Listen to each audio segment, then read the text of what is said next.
Erick Thohir yang resmi jadi Menteri Pemuda dan Olahraga atau Menpora, menyampaikan komentarnya soal rangkap jabatan Ketua PSSI dan Menpora. Saat Erick Thohir resmi jadi Menpora, dirinya juga masih menjabat sebagai Ketua Umum PSSI. Pertanyaan soal rangkap jabatan ini yang kemudian mengemuka. Erick Thohir sendiri tidak memberikan jawaban yang gamblang soal rangkap jabatan Menpora dan Ketua PSSI. Ia menyatakan soal hal itu merupakan wewenang FIFA. Nanti itu kan ada prosesnya di FIFA.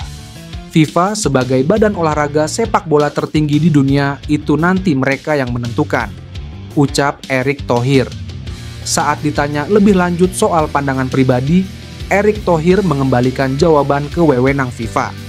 Di bawah PSSI era Erick Thohir, Timnas Indonesia saat ini sedang merajut mimpi lolos ke Piala Dunia 2026. Timnas Indonesia tengah bersiap menghadapi babak keempat kualifikasi Piala Dunia 2026 pada Oktober. Ketua Umum PSSI Erick Thohir menegaskan nasib Gerald Vandenburg segera diputuskan. PSSI akan melakukan evaluasi kinerja bersama Direktur Teknik Alexander Zwiers. Evaluasi ini menjadi penentu apakah Vandenburg masih layak melatih Timnas Indonesia U23. Jika dipercaya lanjut, ia kemungkinan besar menangani tim di Asia Games 2025. Saat ini PSSI memang belum mengumumkan siapa pelatih resmi Timnas Indonesia U23.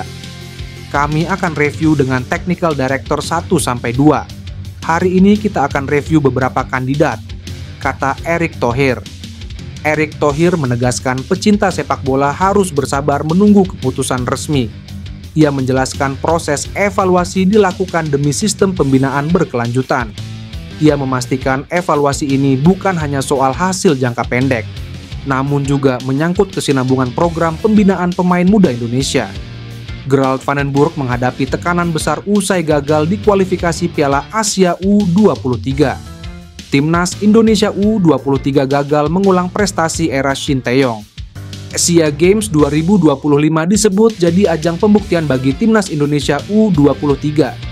Jika Vandenburg bertahan, ia dituntut memperbaiki performa tim secara signifikan.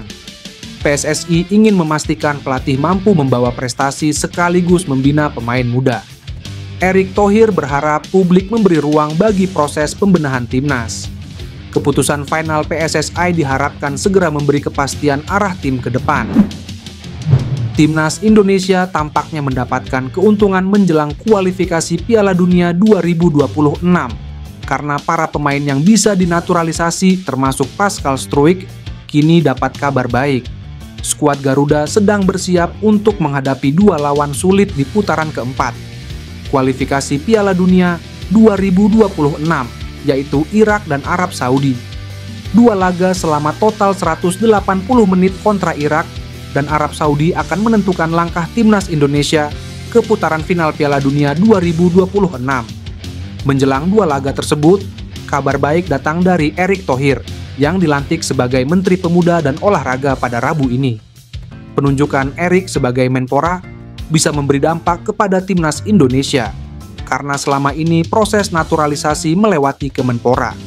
Erick mampu menyelesaikan tugasnya untuk mendongkrak kekuatan Timnas Indonesia dengan menaturalisasi pemain top seperti Jay Ijes, Calvin Verdong, hingga Emil Audero sejak menjadi ketum PSSI pada 2023. Kini, dengan posisinya yang merangkap sebagai Menpora, proses naturalisasi bisa menjadi lancar dan hal ini bisa menguntungkan para pemain keturunan yang eligible untuk dinaturalisasi. Para pemain termasuk Pascal Struijk masih eligible untuk Timnas Indonesia karena belum membela Timnas Belanda. Meskipun begitu, hingga saat ini Struijk sendiri belum mengindikasikan kesediaan untuk dinaturalisasi. Walau begitu, faktanya tetap kehadiran Erick sebagai Menpora bisa memuluskan para calon pemain naturalisasi Timnas Indonesia ke depannya. Bukan tidak mungkin jika Patrick Kluivert dan anak-anak asuhannya mampu mengamankan tiket ke putaran final. Oosterwolde dan Struijk akhirnya memilih Timnas Indonesia. Ketua Umum PSSI Erick Thohir ungkap jadwal kedatangan pemain abroad Timnas Indonesia jelang berlaga di babak 4 kualifikasi Piala Dunia 2026 zona Asia. Dia mengatakan bahwa pemain abroad dari Eropa akan langsung kumpul di Arab Saudi pada 6 Oktober 2025. Ya, Timnas Indonesia akan melakoni agenda penting babak keempat kualifikasi Piala Dunia 2026 zona Asia pada Oktober 2025. Sejumlah pemain Timnas Indonesia yang abroad di Eropa, seperti Jay Idzes hingga Calvin Verdong, tentunya akan kembali diandalkan. Skuad Timnas Indonesia saat ini cukup banyak dihuni oleh pemain yang berkarir di Eropa.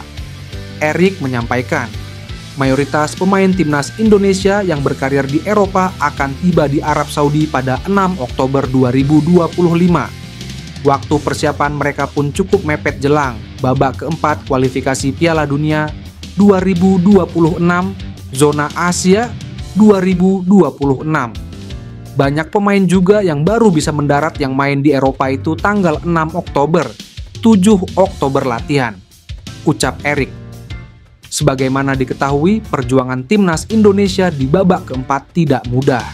Skuad Garuda tergabung di grup B bersama Arab Saudi dan Irak. Sesuai jadwal, Timnas Indonesia akan menantang Arab Saudi terlebih dahulu di Stadion King Abdullah Sport City, Jeddah, Kamis 9 Oktober 2025 dini hari WIB. Kemudian, skuad Garuda akan melawan Irak pada Sabtu 11 Oktober pukul 22.30 waktu setempat atau Minggu 12 Oktober 2025 dini hari WIB. Timnas Indonesia sudah melakukan persiapan dalam menatap babak keempat, yakni dengan menggelar uji coba melawan Taiwan dan Lebanon pada agenda FIFA Matchday September. Hasilnya, armada Patrick Kluivert menang 6-0 atas Taiwan dan bermain imbang tanpa gol kontra Lebanon. Dean Zandbergen, striker yang kini membela klub VVV Venlo di Liga Belanda, mengungkapkan berbagai keunggulan yang dimilikinya untuk bantu Timnas Indonesia.